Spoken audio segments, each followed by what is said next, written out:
My friends at Easy Cater are workplace catering pros, helping you find food for everything from daily employee meals to staff meetings and special events. Visit easycater.com/leaderassistant to find out more. Hi, everyone. My name is Yvette Nieves, and today's leadership quote is, "Leadership is a state of mind characterized by the willingness to serve and show humbleness, being kind, having integrity, being trustworthy and honest. And a good leader will teach and serve with a humble and pure heart."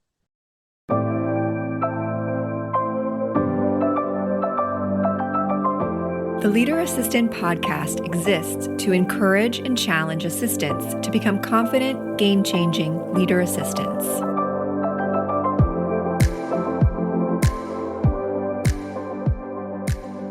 With so much on your plate, wouldn't it be nice if ordering food for the office were easy and reliable? My friends at Easy Cater are workplace catering pros, helping you find food for everything from daily employee meals to staff meetings and special events. With Easy Cater's network of over 100,000 restaurants nationwide, you'll have a huge variety of options near you for any group size, dietary need, or budget. Your food arrives on time as ordered, all supported 24/7 by Easy Cater's team of experts. Visit easycater.com/leaderassistant to find out more. Hey friends, welcome to the Leader Assistant Podcast. It's your host, Jeremy Burrows, and this is episode 220.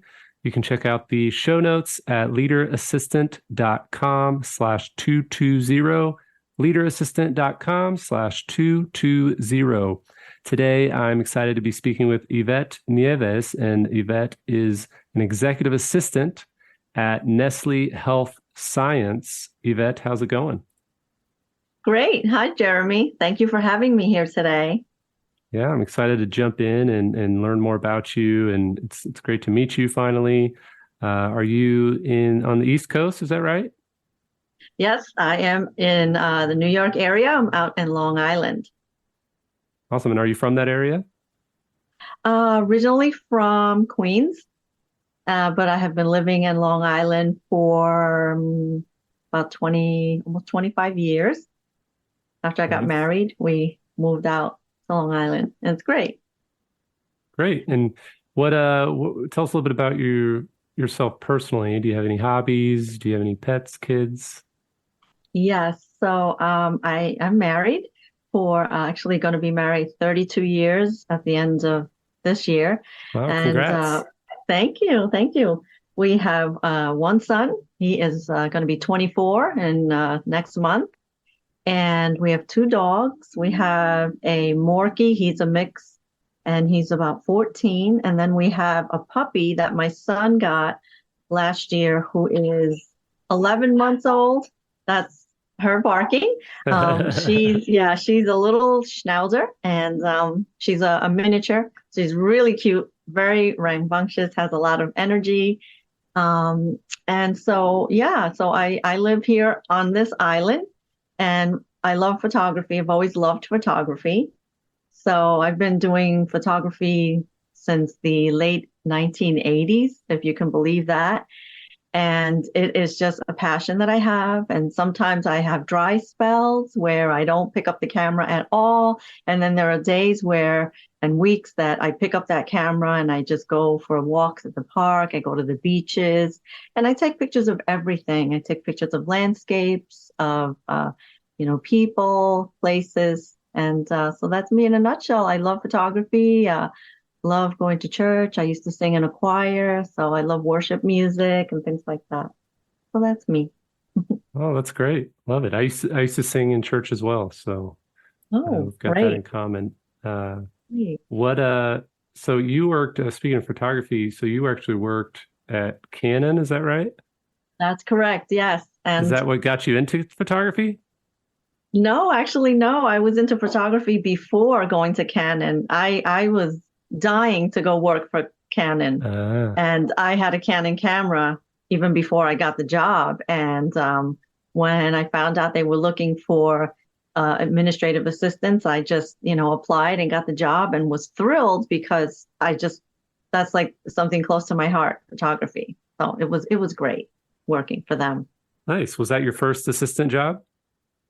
No, actually, I've been an assistant for a long time.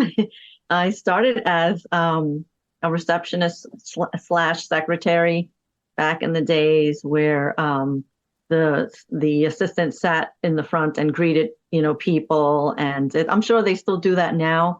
But it was back where we would do a lot of filing, a lot of manual processes, and fax things and send things via a telex. So I've been working as an assistant for, gosh, probably since the mid 80s up until now. So it's been a long time. Wow. So what pushed you into this career? Well, as a child, I want to say I always liked paperwork. It's so funny.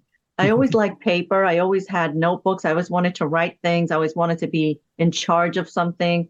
So I always had a pocketbook with my pad and my pens and stuff.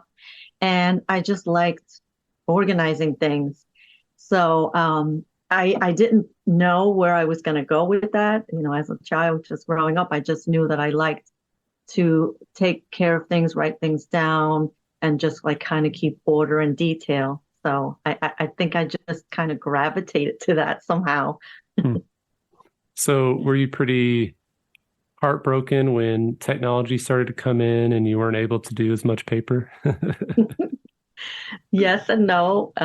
When we first started with the computers, I remember at one of my jobs, I worked for a paper company called World Color Press.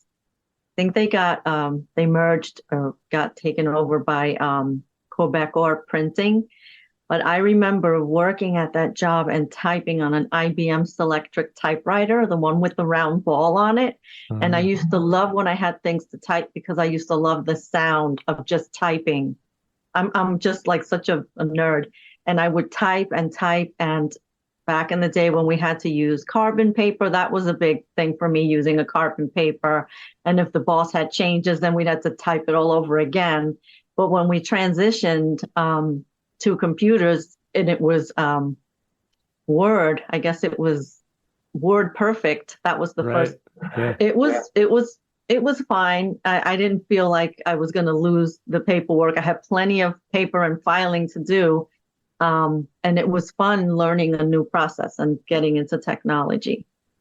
Nice. Cool. Well, what's been your favorite part? Well, side note, I love that you said you liked photography. You ended up going to work for Canon. You always loved paper, and then you worked for a paper company. So I just think that's awesome how you just followed your passions as far as the industry. But what's been your favorite part of your assistant career? Well, as I've grown into it, I think the best part of it is just getting to work with different people, colleagues, and some bosses, some executives. You just develop a good relationship with them professionally, and it's rewarding. So I think that would have to be it. Awesome. And what about one of the biggest challenges that you've had in your journey? I think it would have to be, I guess, growing in the position, going up the ladder, if you will, getting, moving to the next level. That's been a challenge. And I want to say, I know a lot of EAs that have gone through it and are still going through this, where some people don't look at the EA as an essential business partner, and sometimes we're looked at as, well, you're just the secretary, we don't need this or that, and it's been hard. It's been a job where you are constantly proving yourself, you're proving your skills, and so that's been a hard one for me. I went back to college to complete my bachelor's degree so that I could move up and forward. So I know that some people have had to do that as well. Hmm. So was that a requirement that the companies that you've worked with kind of said, hey, if you get your degree, we'll be able to pay you more and all that? Yes, well, specifically to Canon, I had wanted to move up to be an administrator for contracts, and I was told in order to move forward, I should consider completing my college, and then we could talk about it. So that was a big driver for me to go back to school and finish. And once I started, I just was determined to just finish and do it, no matter how long it took me. And I did it while I was working full time, and then ended up having my son. So when I graduated, I looked like a huge penguin with my cap and gown. And I graduated just about 9 months pregnant. And when I had him I graduated, and then the following weekend, he was born. It was so like the timing was perfect. But Wow. yeah, yeah. That's amazing. So let's talk a little bit about executives that you've worked with over the years, and maybe they've had a hard time letting go of certain things, whether it was calendar management, email management, certain projects or tasks, but they just maybe have trust issues.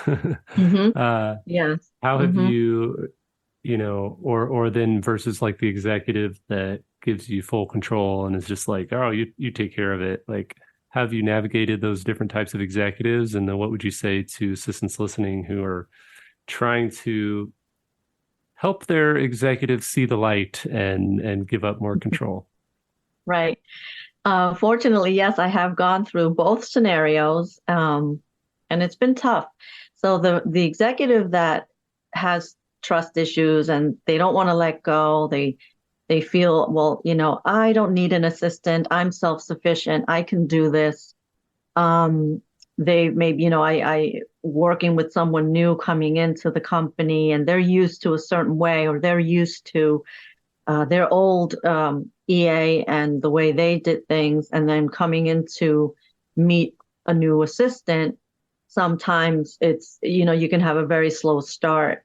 And the way I dealt with it was just continue to, give them the space they need. You're always there when they have questions. You're always there to lend a hand when they need you. And give them the space that they need in order to get to know you as an assistant. So I've had to do that, and sometimes I feel like I'm still doing it, and it's fine. It's totally fine. I've grown accustomed to, their way, and certain things they like, certain things they don't like. And then on the other hand, I have worked with plenty of executives that they have no idea what they're doing or where they're going if it's not on their calendar. And most people will they'll come to me and they'll ask, oh, what's next on the agenda, or what are we doing tomorrow? So and so doesn't really know. And they've said, I do whatever the calendar says, whatever Yvette puts on that calendar, that's what I'm doing. And that's, it feels like you have like this, not to say power, but it's so great that, you can navigate their day, and, oh, you can't do that today because you're going to be at this meeting, so you can't go to that one. And, it's, I like navigating that. It's been fun to do that. Yeah. Have you worked with teams? Like, do you have a team of an assistant, like an admin team, or has it looked different in different companies where maybe you've got a large team and you all get together and maybe even have a director of administration that everybody kind of either dotted line reports to? What's been your experience working with assistant teams? I want to say, like, right now we do have an assistant team where right now we're meeting monthly, and it's been a great time for us to collaborate, to talk about things that are working, things that are not working. And we share different big meetings that all of our executives might be a part of. And that's worked well. Also worked with another company where they had a director of administration, and we would meet, and they would tell us projects that were going to come down the pike at some time, and what they expected of us as an EA, and that worked well. Also, I didn't mind that at all. I liked having it was kind of just having like what do you call it? Like just a direction of where we were going as a group, and that was good too. And right now it's a little different. So we just have the EAs, and it's kind of something that we decided to do, together, to just meet monthly and talk about whatever's going on in the company or whatever's going on with our executives and how we could support each other. And that's been working very well. Nice. What's maybe one thing that you would say to assistants listening in regards to, the topic of joining meetings or attending meetings that your executive is a part of, and maybe the concept of having a seat at the table, and whether you're being invited to that table or you invite yourself, how have you navigated that, and have you had situations where you've been able to kind of insert yourself into those tables or been invited directly? How's that gone over your career? So definitely keep asking. That's something that I constantly will ask if I can attend the leadership meeting. I bring it to them as, I can only do as much as I'm aware of, and the more I know, the more I understand what's happening, the better I think I can do my job. Finding out things at the last minute, sometimes it's like a fire that you have to put out. Finding out that your executive has to travel, like let's say tomorrow or in 2 days, and you've got to get all this travel secured and transportation, which has happened, and I've been there and I've been able to handle it. But it is so important if your assistant can be part of those leadership meetings, just to know what is going on within the team, what are the the top priority objectives, and that can all help you do your job, help you prioritize different things for your executive. And I support multiple executives, and I have relationships with all of them. And but one particular executive, he will share different things with me, and all in confidence, of course. Nothing that is happening in these leadership meetings are discussed and with other people. But that one executive shares with me, and then it's like the light bulb goes on, and it's like, wow, okay, so that's why. Now I understand. Now I get it. And it's important to keep asking. If you could, if you're not being invited, I say keep asking, and one day you can be there and find out what's going on behind those closed doors. I just think it just makes a better executive assistant out of us if we're included in everything, not just bits and pieces. Yeah, I 100% agree. Well said, Yvette. You mentioned supporting multiple executives. Any tips for those listening that have 4, 5, 3, 6 executives that they're supporting? Yes. Write a lot of notes in your calendar. I do this all the time because we're busy. We get so busy. We get sidetracked. We have interruptions throughout the day. No matter if you're working in the office or you're working from home, you can get sidetracked very easily. So what I do for me, I support 4, sometimes 5. It depends on what's going on. Mm-hmm. And I have to write notes in my Outlook calendar of things that I need to do so that I don't forget and drop the ball. So I'll set it up, and I know what I have to do. My to-do list for the next day, it's all on my calendar, and I'll have reminders. And if I have to come back to somebody, I'll write that in there too, ask questions. and it helps you keep your sanity. If you want to write it in a notebook, that's great too. I just love doing it in the calendar because it will pop up. And when I do forget and I see that, I go, oh my gosh, yeah, I've got to get that done. Or I can push that. Oh, I can push that to tomorrow or end of the week. That's not priority. But that's how I manage my crazy life at work, because I've got people, even the team, the executives I'm supporting, they have their own teams and they're reaching out to me, asking me to do things. So if I don't write it down, I'll go insane. So that's my one tidbit. Just make notes for yourself in your calendar to remind you, and color code them. If you need to color code them, color code them. Nice. What about times when you've had executives, maybe 2 or 3 of those executives that you support that kind of reach out to you at the same time? I need this. And, how do you prioritize between the requests of those executives, especially if they come in at the same time? Right.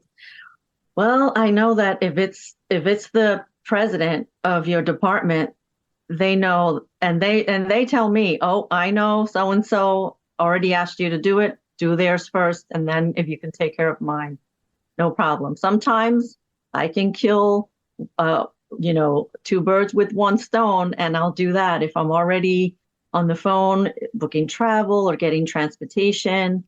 I can do both requests at the same time. And if not, I can just quickly, as soon as I'm done taking care of this one ask, I'll move on to the next one. That doesn't happen often, and I'm thankful, because if it did, I think I would lose my mind. There's nothing like having your executive at an airport stuck, or he's traveling with someone else and they're both stuck, and you have to take care of this, right now. And, you've got to just handle it. So, they understand. Hey, I know you're working on it. As soon as you can do, anything for me, I appreciate it. Yeah. Oh, that reminds me, this probably the worst travel experience for my executive. One of the worst was, I think he was in New York and he had to go to Minnesota for a meeting the next morning. And there was all this weather, and then I think there was construction at the New York airport, and I was looking at the 3 different New York airports. It kept getting delayed. I was booking all these backup flights. And I mean, it was just one of the most stressful afternoons. I'm on the phone with a travel agent trying to help me out. I'm looking at all the websites, trying to figure this out. And then there was, I guess, some snow or something in Minnesota too. So that side was kind of messing things up. And of course, all while this is happening, the exact same time, my wife and 2 young boys were trying to fly home from, I think, North Carolina. And there was a big storm that basically they were about to land and they couldn't land. So they had to divert to like Indianapolis or something. And this was all going on at the same time that I'm dealing with travel stuff with my executive. And in that moment, I was like, all right, I'm so thankful that I don't have 5 or 6 executives right now, because this is a rough day. This is a rough day. Yeah, no, it is. I've been through that somewhat. I think it was last year, and there was weather, or just the airline just decided to cancel a bunch of flights. And I had 2 executives that were stuck. And I asked one of them, did you already check out of your hotel? And they were like, no. And I said, good. I'm glad you didn't check out of that hotel. I'll call them, just to get you an extended night or whatever it was. And I said, do you still have your car? Yes, I have the car rental. You might have to drive home. It was just something that happened, and they were both out there. But I mean, we were able to book them on a different carrier and get them out, but it was a mess, and it's so stressful when you are going through something like that. It's horrendous. It just reminds me of a movie where the assistant had to get her executive home and couldn't, and then it was like she failed at everything because she couldn't get that person home. I don't know if you know what movie I'm referring to, but is that The Devil Wears Prada or something else? Yeah. Yeah, nice. Yes.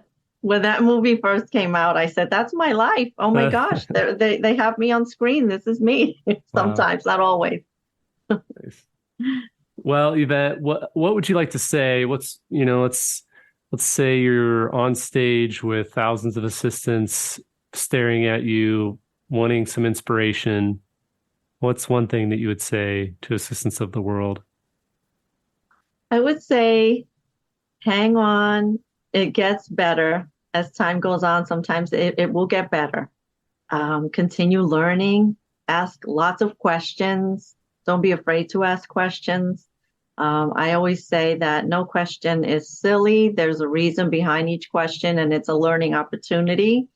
Always smile and just continue learning. Learn with your peers, with your colleagues, learn with your executive. And a good leader will foster that. It will foster your learning and your growth. Well said. Thank you so much for sharing, Yvette. The crowd is giving you a standing ovation right now. I can see it. Appreciate the insight and inspiration. What's the best place or best way for people to reach out if they want to say hi? Sure, they can reach me through LinkedIn. I am also on Instagram. It would be Yves Nieves on Instagram, so YVE Nieves on Instagram, or the best place is probably LinkedIn, and I'd love to connect with as many assistants as possible, and looking forward to the next time you have a gathering to be able to go. I missed the one in Orlando, and I wish I would have been able to go, but I'm looking forward to the next one. Yeah. Awesome. Well, I'll put your link in the show notes, leaderassistant.com/220. And yeah, we'll definitely try to connect at the next event. Thank you so much, Yvette, and best of luck to you, and have a good one. Thank you. Thank you so much, Jeremy, for having me. You are great. I love what you're doing. I love your book. I'm still reading through it. I have it right here. I don't know if you can see it. Nice. But thank you so much for having me. I enjoyed the time today. Awesome. You're welcome.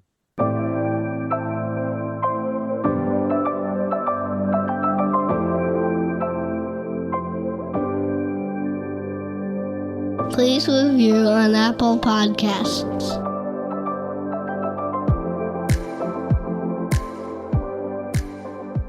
GoBulls.com